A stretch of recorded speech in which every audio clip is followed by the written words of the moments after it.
addiction, even to government spending, is not overcome, folks, without withdrawal. And the U.S. market's going through some pretty harsh shakes right now, but none of this should be a surprise. We will put a tariff on all of those cars to a point where they won't be able to sell them because we want them to build their plants in the United States. It's about some proper cost cutting. You know who we're going to use for that? Elon. See, no surprises. So in the past 20 years, government spending, look at this. See, this is what we're trying to unravel at this point when you're watching all of this happen. So spending went from 2.5 trillion about 20 years ago to 7.2 trillion per year. That's how much the government has been spending. That's why the government got bigger and bigger and bigger. Our debt, because all this costs a lot of money, from 7 trillion to an astonishing 36 trillion dollars. So fixing these issues, like think about if your credit card just got completely out of control. You're not going to fix it overnight.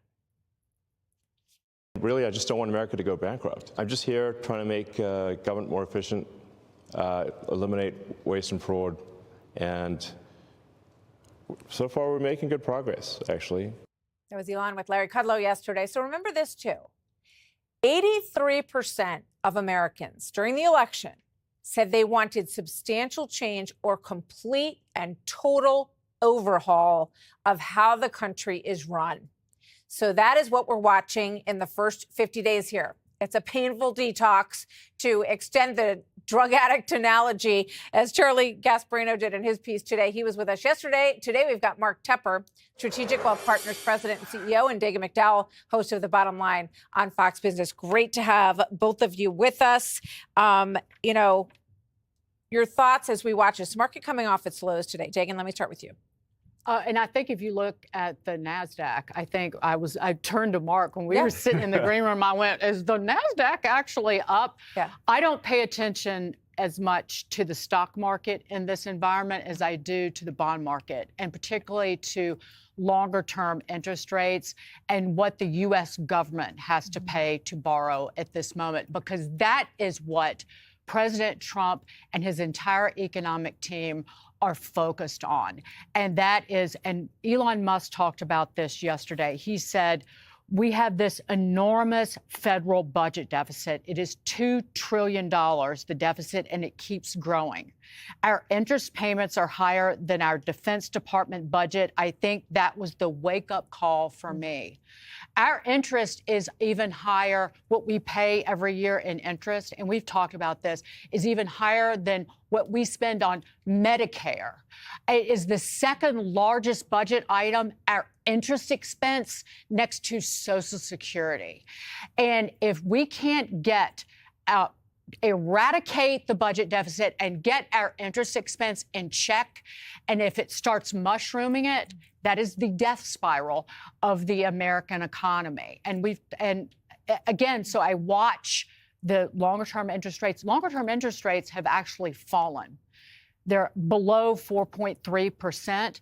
That is great news if people want to buy a home, because it means their mortgage rates are coming down. But it also means that in the next 2 years, the United States government is going to have to refinance. This is the outstanding, marketable U.S. Treasury debt.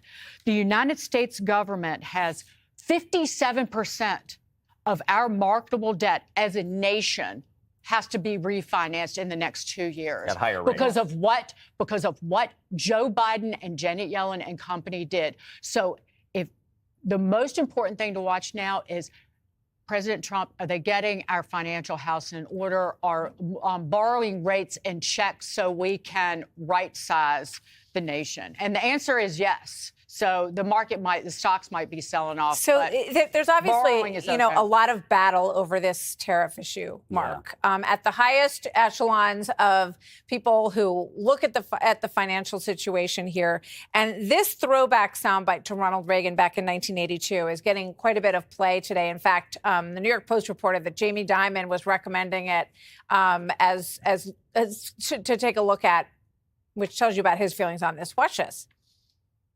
We're in the same boat with our trading partners. If one partner shoots a hole in the boat, does it make sense for the other one to shoot another hole in the boat? Some say yes and call that getting tough. Well, I call it stupid. We shouldn't be shooting holes. We should be working together to plug them up. So, Mark, I think the imbalance between what we were paying in tariffs and what other people were paying us was very different back in 1982. But what are your thoughts on the tariff situation? Look, I think President Trump, what he wants to do first and foremost is he wants to ensure that anyone we're trading with, there is a level playing field. We have been taken advantage of for such a long time. And I think it was Senator Rand Paul, maybe 6 to 12 months ago. He made a comment and he said something along the lines of, why does America have to be everybody's sugar daddy? It seems like we are willing to bail everyone out, not just our failed companies here in the U.S., but in every other country as well.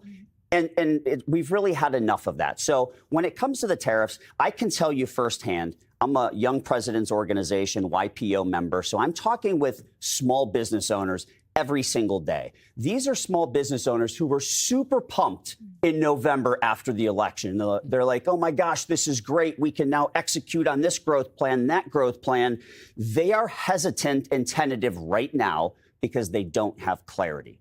They're, as soon as they get clarity, they'll move forward with their initiatives. Because they're paying more for stuff on their supply lines and all of those costs that are going up that they're worried about. Thank you very much, you guys. We'll keep an eye on where this goes.